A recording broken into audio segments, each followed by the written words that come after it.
अल्लाहुम्मा सल्लि अला सय्यदिना व मौलाना मुहम्मद। अल्लाहुम्मा सल्लि अला।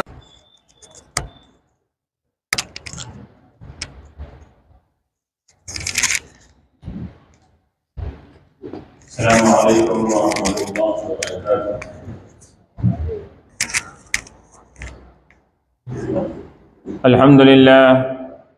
अल्हम्दुलिल्लाहि रब्बिल आलमीन वल आक़िबतु लिल मुत्तक़ीन वस्सलातु वस्सलामु अला अशरफिल अंबियाइ वल मुरसलीन व अला आलिहि अत्तय्यिबीन अत्ताहिरीन व सहाबतिहिल अकरमीन अल अफ़ज़लीन व मन तबिअहुम व वालाहुम बि इहसानिन इला यौमिद्दीन। अम्मा बअद फ़क़द क़ाल अल्लाहु तबारक व तआला फ़िल क़ुरआनिल मजीद वल फ़ुरक़ानिल हमीद। औज़ु बिल्लाहि मिनश शैतानिर रजीम। बिस्मिल्लाहिर रहमानिर रहीम। अला इन्ना औलिया अल्लाहि ला खौफ़ुन अलैहिम वला हुम यहज़नून अल्लज़ीना आमनू व कानू यत्तक़ून लहुमुल बुशरा फ़िल हयातिद दुनिया व फ़िल आख़िरह ला तब्दीला लिकलिमातिल्लाह ज़ालिका हुवल फ़ौज़ुल अज़ीम। क़ाल अज़्ज़ व जल फ़ी मक़ामिन आख़र फ़ी शानि हबीबिहिल करीम इन्नल्लाह व मलाइकतहु युसल्लूना अलन नबी या अय्युहल्लज़ीना आमनू सल्लु अलैहि व सल्लिमू तस्लीमा।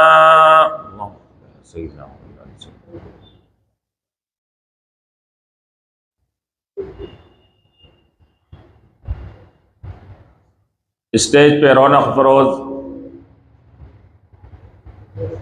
उस्ताद मोहतरम डॉक्टर मौलाना अब्दुल मजीद हफ़िज़हुल्लाह ताला, सदर शोबे अरबी साबिक़ जामिया उस्मानिया, मेरे उस्ताद ज़ादे हज़रत मौलाना अरशद रज़वी साहब हफ़िज़हुल्लाह ताला और काबिल एहतराम मौलाना बशीर मुहियुद्दीन साहब क़िबला हफ़िज़हुल्लाह ताला व जमी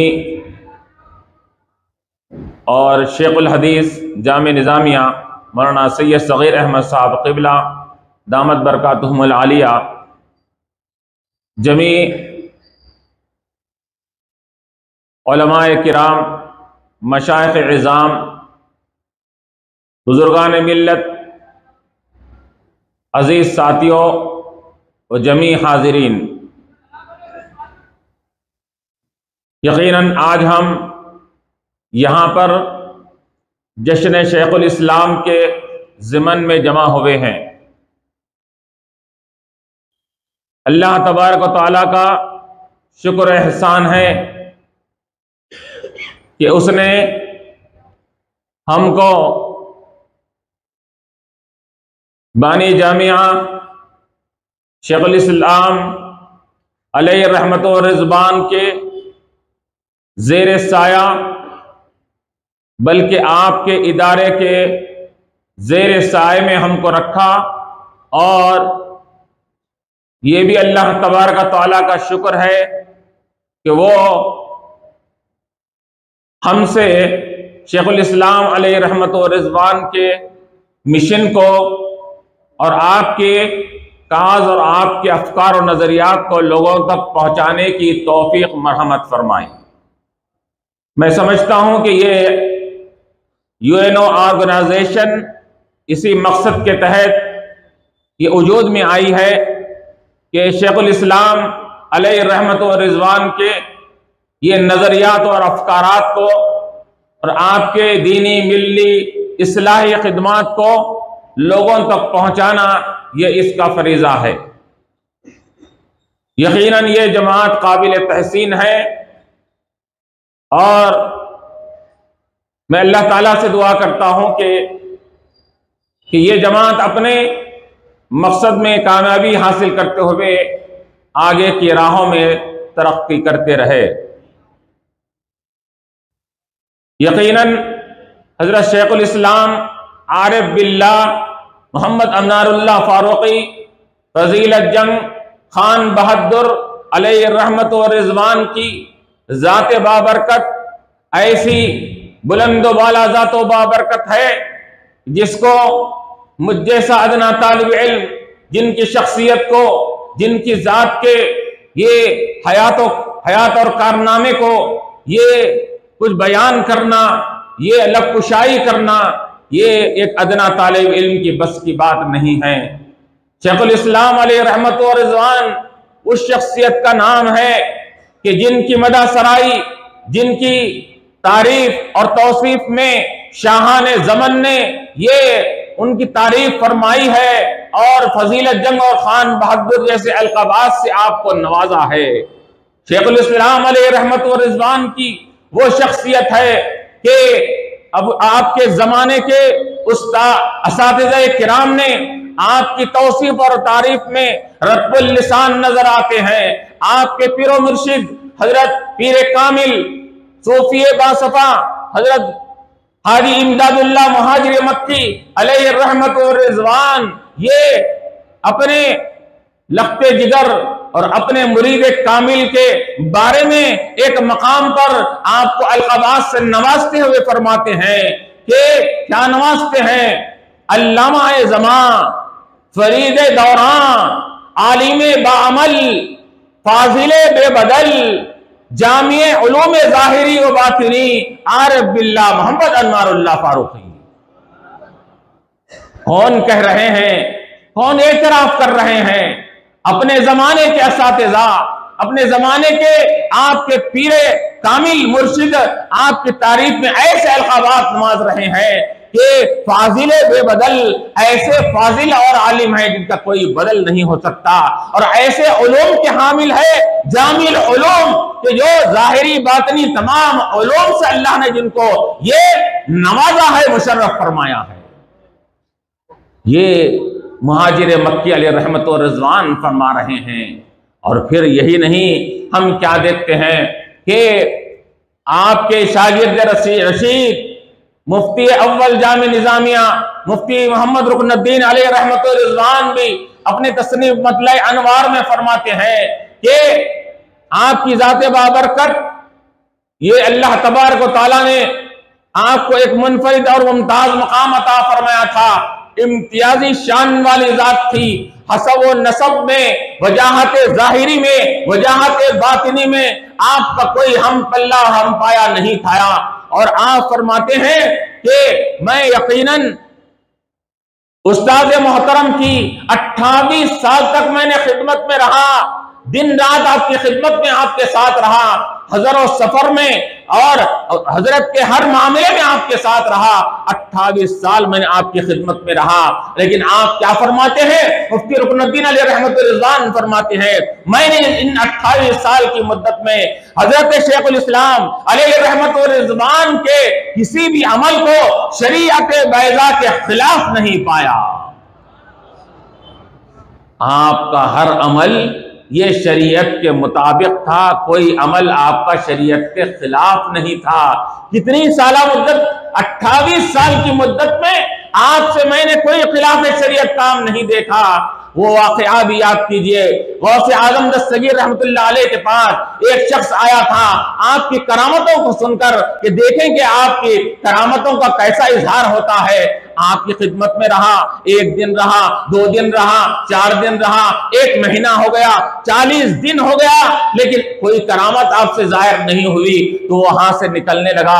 आपने फरमाया, अरे वो शख्स बतला किस मकसद से यहाँ पर तू आया था और क्यों यहाँ से जा रहा है? उसने कहा कि मैंने बड़ा आपका मकाम मर्तबा सुना था, आपकी करामतों का चर्चा सुना था कि आप बड़े बाकरामत है, तो इस वजह से मैं आपकी करामतों को देखने के लिए यहाँ आया था। लेकिन 40 साल मुद्दत गुजर गई, लेकिन मैंने आपसे कोई करामत ये जाहिरी नहीं देखा। तो गौसे आजम दस्तगीर रज़ी अल्लाह तआला अन्हु क्या फरमाते हैं कि बाबा ठीक है, मुझसे करामत तुमने नहीं देखी, लेकिन ये बताओ इस 40 साल मुद्दत में तुमने कभी भी मुझे खिलाफ शरीयत काम करता हुआ देखा? उसने कहा कि नहीं, मैंने आपको कोई शरीयत के खिलाफ काम करता हुआ नहीं देखा। क्या फरमाते हैं कि अल इस्तिकामत फौकल करामा, कि शरीयत के ऊपर पूरा मुकम्मल अमल पैरा हो जाना ये करामतों से बढ़कर है। तो 40 साल गौसे आजम दस्तगीर रज़ियल्लाहु अन्हु की खिदमत में रहने के बाद अगर करामत नजर नहीं आ रही है, आप फरमाते हैं कि शरीयत के खिलाफ कोई काम ना होना, इससे बढ़कर कोई करामत हो सकती है। तो यहां देखिए शेखुल इस्लाम अलैहि रहमतुर रिज़वान के बारे में मुफ्ती अव्वल मुफ्ती रुकनुद्दीन अलैहि रहमतुर रिज़वान फरमाते हैं 28 साल मुद्दत में मैंने आपसे कोई खिलाफ शरीयत काम नहीं देखा। तो इससे बढ़कर और क्या करामत शेखुल इस्लाम की हो सकती है? तो ये अल्लाह तबारक व तआला ने आपको ये जो मकाम व मर्तबा अता फरमाया था, मुफ्ती रुकनुद्दीन अलैहि रहमतुर रिज़वान फरमाते हैं कि आपके अंदर जो खुसूसी सिफात थे, औलिया अल्लाह के अंदर जो सिफात होने चाहिए, वो तमाम तर औसाफ और सिफात बदर्ज अकमल शेखुल इस्लाम के अंदर पाए जाते थे। ऐसा मालूम होता था, आप फरमाते हैं कि ये कहना जरूरी है कि आपकी हस्ती और आपकी शख्सियत ये साबिका औलिया अल्लाह उलमा बिल्लाह का एक जीती जागता नमूना और जीती जागती तस्वीर थी। तो ये औलिया अल्लाह का नमूना बनकर आए थे दुनिया में। और इसी तरह हजरत मुफ्ती अब्दुल हमीद अलैहि रहमतुर रिज़वान साबिक़ शेखुल जामिया अपनी तस्रीफ में मारिफ़ अन्वार में जिक्र फरमाते हैं कि शेखुल इस्लाम का ताल्लुक ऐसी वैसी शख्सियत से नहीं है। आप जो आरिफ बिल्लाह हैं, आलिम बिल्लाह है, और आपको अल्लाह ताला ने जो उलूम व फ़ुनून से मालामाल फरमाया है, आप तहरीर फरमाते हैं कि हजरत इमाम गज़ाली रहमतुल्लाह अलैह ने जो उलमाए दीन की तारीफ करते हुए फरमाया, हकीकत में उलमाए बातिनी और उलमाए रब्बानी ही यही हकीकत में आलिम हुआ करते हैं। तो मुफ्ती अब्दुल हमीद अलैहि रहमतुर रिज़वान फरमाते हैं जिनकी तारीफ में इमाम गज़ाली रहमतुल्लाह अलैह ने जिनको उलमाए बातिनी कहा, उलमा बिल्लाह फरमाया है, उन्हीं शख्सियतों में शेखुल इस्लाम का शुमार होता है। तो ये हर कोई आपकी तारीफ कर रहा है, हर कोई आपकी मदा सराई में रत्बुल लिसान नजर आता है। अल्लाह तबारक व तआला ने आपके अंदर वो कमालात रखे थे। चुनाचे मतले अदमार में मुफ्ती रुकनुद्दीन अलैहि रहमतुर रिज़वान फरमाते हैं कि वो तमाम औसाफ आपके अंदर बदर्ज अतम और बदर्ज कामिल मौजूद थे जो एक वली अल्लाह के अंदर पाए जाते हैं। आपके अंदर शरीयत भी थी, तरीक़त भी थी, तवाज़ो भी है, इनकिसारी भी है, और यही नहीं बल्कि हुस्न अखलाक का पैकर भी है, गरीबों के साथ हमदर्दी और उनकी मदद करना भी है। और उसके साथ साथ ये दिन के मामलात में ये मखलूक के खुदा के साथ रहकर मेहमान नवाजी करना और लोगों को इताम के जरिए से, ये जुद और सखा के जरिए से, अपनी फैयाजी के जरिए से ये लोगों को अपनी फैयाजी और अपनी सखावत के जरिए से फायदा पहुंचाना, ये सब सिफात आपके अंदर पाए जाते हैं। चुनाचे आप फरमाते हैं कि वमिम्मा रज़क़नाहुम युनफ़िक़ून, ये अगर इसकी जीती जागती तस्वीर देखना है तो शेखुल इस्लाम अलैहि रहमतुर रिज़वान की जात को देखिए कि अल्लाह ने जो आपको अता फरमाया वो मखलूक खुदा में तक़सीम करते हुए नजर आते हैं। चुनाचे मेहमान नवाजी का ये आलम था। आप फरमाते हैं कि कोई वक्त, कोई टाइम ऐसा, कोई खाने का वक्त ऐसा नहीं गुजरता कि जिस खाने के साथ में, जिस दस्तरखान के ऊपर कोई मेहमान आपके साथ नहीं रहता है। हर वक्त मेहमानों को ताता बदा हुआ होता, हर वक्त आप मेहमानों को ये मेहमान नवाजी करते हुए नजर आते। और रमजान मुबारक का जब महीना आता तो वहां जब तो लंगर लग जाता था, और यही नहीं बल्कि इफ्तार और सहर 2 वक्त का खाना सैकड़ों अफराद उससे ये खाने से लुत्फ अंदोज होते थे और खाने से सैराब हुआ करते थे। तो ये मेहमान नवाजी में भी आप आगे है, अखलाक व किरदार में भी आगे है, आजिज़ी इनकिसारी में भी आगे है। हर किस्म के जो कमालात और खूबियां एक वली अल्लाह में पाए जाते हैं वो सब सिफात में आप आगे आगे और बिल्कुल ऐसा उनके सिफात के अंदर पूरा मुकम्मल नमूना बनकर आप आगे बढ़ते हुए नजर आते हैं। इसी वजह से उलमा क्या लिखते हैं कि दिन के वक्त में आपकी मसरूफियत गुनाह गो मसरूफियत रहा करती है, आप तशरीफ तालीफ का भी काम कर रहे हैं और कौम मिल्लत की रहबरी रहनुमाई भी फरमा रहे हैं मुख्तलिफ मसाइल में, और फिर यही नहीं मेहमान नवाजी भी चल रही है, ये दर्स तदरीस का भी सिलसिला है और पीरो मुरीदी भी का सिलसिला चल रहा है और तस्किए नफ्स का भी सबक दिया जा रहा है, मुजाहिदे नफ्स का भी सबक दिया जा रहा है। दिन में ये सब तमाम मसरूफियात आपकी जारी है, लेकिन जब रात का वक्त आता है तो शेखुल इस्लाम के बारे में फरमाते हैं जब रात का वक्त आता है तो कानो कलीलन मिनल लैल मा यहजाउन का जीती जागती तस्वीर नजर आते हैं। रात होती है तो रब की इबादत के लिए हमतन मसरूफ हो जाया करते हैं और रात में रब की बारगाह में इबादत करते हुए नजर आते हैं और फिर थोड़ा इबादत करने के बाद कुछ वक्त आराम करते हैं तो फिर उधर सहरगाही के वक्त में और शहर के वक्त से पहले ये बेदार हो जाते हैं। वबिल अस्हार हुम यस्तगफिरून का यह के मुताबिक रात में उठकर शहर के वक्त में उठकर रब की बारगाह में गिरिया वजारी भी करते हुए नजर आते हैं। गोया कि क्या मालूम हो रहा है कि ये शेखुल इस्लाम की शख्सियत को आपकी सीरत को देखे तो ऐसा मालूम हो रहा है दिन के फर्शी थे, रात के अर्शी थे। दिन फर्श वालों के साथ गुजरा करता था, रात अर्श वाले के साथ गुजरा करती थी। ये ऐसी शख्सियत का नाम शेखुल इस्लाम है कि जो दिन में खुदा की खिदमत कर रहे हैं और रात खालिक खुदा की इबादत में मसरूफ होते नजर आते हैं। अब अंदाजा लगाइए, इसी वजह से हम क्या देखते हैं कि अल्लाह तबारक व तआला ने ये आपके अंदर जो कमालात अता फरमाए थे, आपके अंदर जो सलाहियतें अता फरमाई थी। अभी मैंने कहा कि अपने वक्त के बड़े बड़े उलमा ने आपके असातिज़ा और आपके शयूख ने आपकी तारीफ फरमाई। आप अगर किसी मकाम पर हदीस के बारे में बयान करते हैं, हदीस के बारे में कोई उसकी तहकीक करते हैं, ऐसा मालूम होता है कि ये इमाम अल मुहद्दिसीन का कलाम है, इमाम अल मुहद्दिसीन कलाम कर रहे हैं। तफसीर के बारे में कोई किसी मकाम पर तफसीरी नुकात को बयान करते हैं और तफसीरी अंदाज से किसी आयत की तफसीर करते हैं, ऐसा मालूम होता है कि बैज़ावी के नुकात को साहिब शेखुल इस्लाम पेश फरमा रहे हैं। और फिर जब फिक़ा का मामला आ जाता है तो हक़ीक़तुल फ़िक़ा के जरिए से आप ये साबित करते हैं कि जो एक मुज्तहिद के अंदर जो सलाहियत होनी चाहिए, एक मुजद्दिद के अंदर जो सलाहियत होनी चाहिए, हक़ीक़तुल फ़िक़ा के देखने से मालूम होता है कि मुजद्दिद दीन और मिल्लत के अंदर जो सलाहियत होनी चाहिए वो सलाहियत शेखुल इस्लाम के अंदर पाई जाती थी।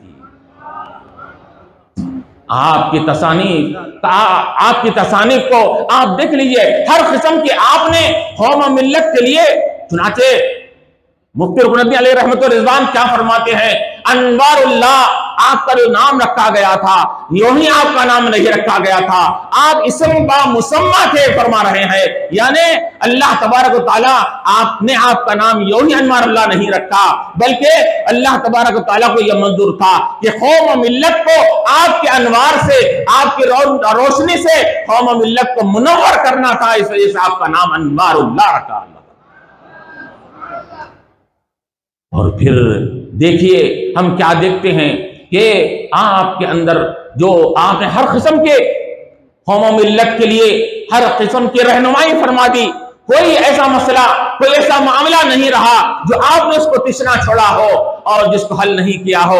हर किस्म के मामलात, इबादत का मामला हो और अकायद का मामला हो, मामलात का मामला हो और ये इसी तरह आपसी लेन देन का मामला हो, हर मामले में आपने ये उम्मत की और कौम की रहनुमाई फरमाई, रहबरी फरमाई इसके अंदर। चुनाचे आखिर को जो ज़िम्नन मज़मून दिया गया था कि फ़ज़ाइल अहले बैत के ताल्लुक से शेखुल इस्लाम ने क्या फरमाया, तो अब देखिए कि फ़ज़ाइल अहले बैत के ताल्लुक से शेखुल इस्लाम अलैहि रहमतुर रिज़वान ये अपनी तसानीफ में खुसूसन 5वें और 6ठे हिस्से में मकासद इस्लाम के आप फजाइल अहले बैत के ताल्लुक से बयान फरमाते हैं। और जैसा कि कहा जाता है कि अहले बैत के ताल्लुक से कि अल्लाह तबारक व तआला ने हुजूर अलैहिस्सलाम की खराबत के लिए भी चुनिंदा शख्सियतों को अल्लाह ताला ने मुंतखब फरमाकर आपकी खराबत के लिए अल्लाह ताला ने रखा, तो वो अहले खराबत बने। इसी तरह फरमाते हैं कि सहाबा किराम किसे कहते हैं?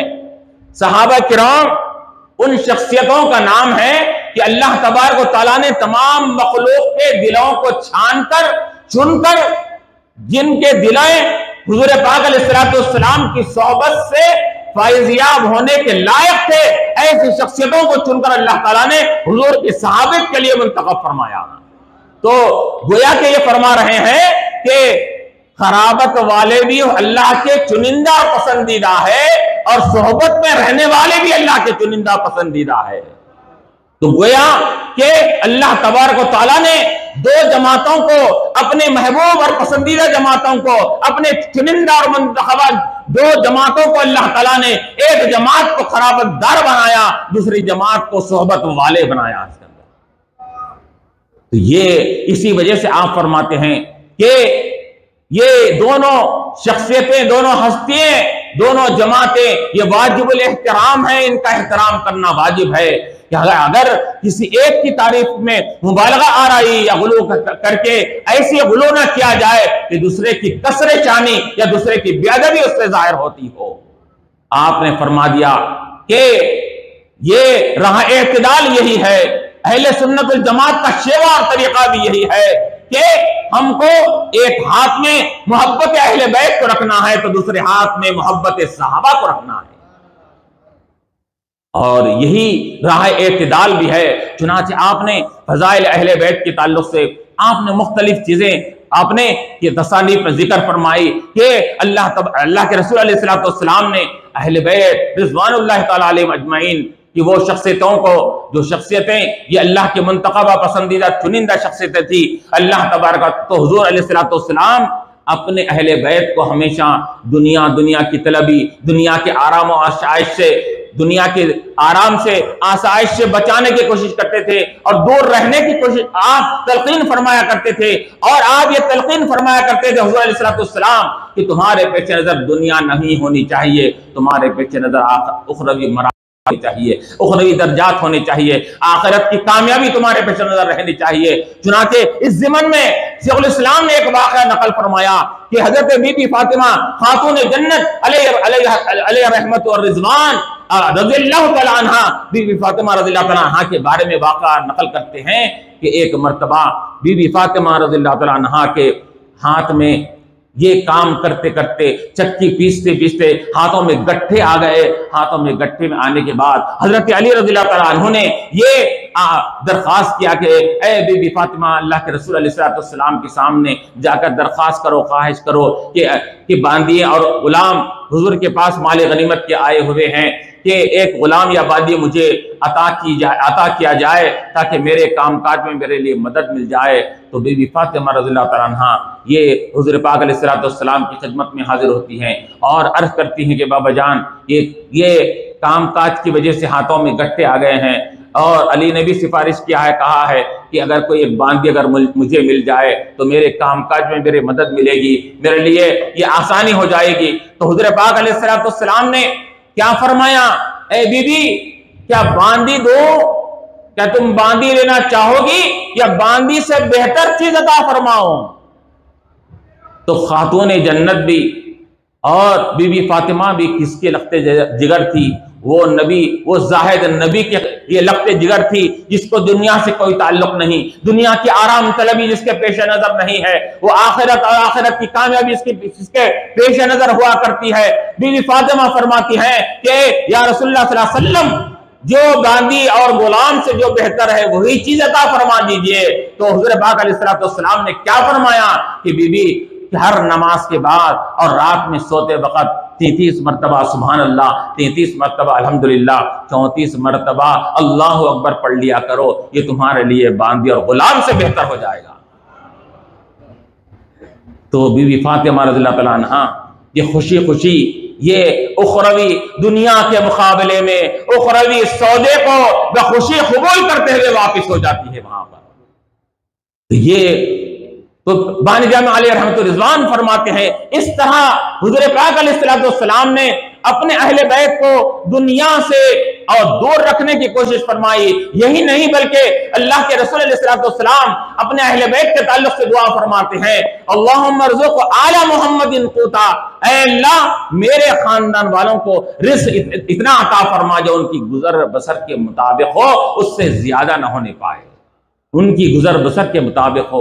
ये अल्लाह के रसूल अलैहिस्सलाम ने अपने अहले बैत के ताल्लुक से दुआ फरमाई और ये दुआ फरमा रहे हैं कि उनको दुनिया ज्यादा नहीं हो ताकि वो कहीं दुनिया में दुनिया तलबी में दुनिया के अंदर मुनहमिक न हो जाए। ये दुआ फरमाया करते थे। इसी वजह से हम क्या देखते हैं कि अहले बैत रिज़वानुल्लाह ताला अलैहिम अजमाइन के पास माल पहले हुआ नहीं करता था।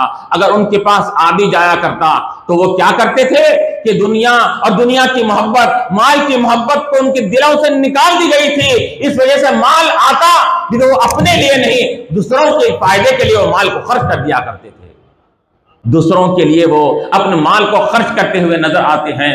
और इसके बाद बानी जामी अलैहि रहमतुर रिज़वान अपने तस्रीफात के जरिए से ये फरमा रहे हैं कि लोगों याद रखो, अहले बैत रिज़वानुल्लाह ताला अलैहिम अजमईन की मोहब्बत ये यकीनन ईमान का जुज़ है, ईमान का हिस्सा है। ईमान इसके बगैर मुकम्मल नहीं होता, ईमान का कमाल नहीं होता जब तक कि हुज़ूर पाक अलैहिस्सलाम के अहले बैत से मोहब्बत न की जाए। बल्कि उलमा ने यहां तक लिखा है कि ऐ लोगों, अहले बैत की मोहब्बत तुम्हारे ईमान की जमानत बनती है। अगर अपने ईमान को बचाओ चाहते हैं, अपने ईमान की जमानत चाहते हैं तो अहले बैत से मोहब्बत करो, तुम्हारे ईमान की हिफाजत जमानत हो जाएगी। चुनांचे जैसा कि हदीस शरीफ में आता है और इससे अहले बैत की मोहब्बत का हमको सबूत मिल रहा है कि एक हदीस में अल्लाह के नबी अलैहिस्सलाम ने क्या फरमाया। अल्लाह के नबी अलैहिस्सलाम ने इरशाद फरमाया,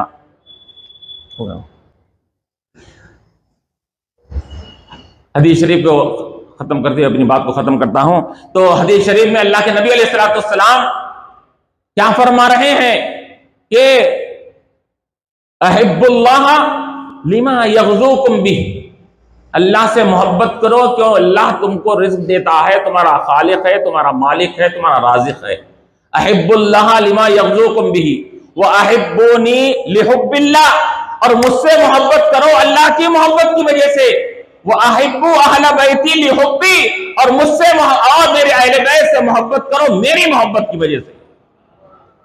तो मालूम यह हुआ कि अल्लाह की मोहब्बत की वजह से मुझसे मोहब्बत करो कि अल्लाह की मोहब्बत तुम्हारी काबिल कबूल उस वक्त होंगी जब मुझसे मोहब्बत करोगे, और मेरी मोहब्बत काबिल कबूल और कमाल को उस वक्त पहुंचेगी जब मेरे अहले बैत रिज़वानुल्लाह ताला अलैहिम अजमईन से मोहब्बत करोगे।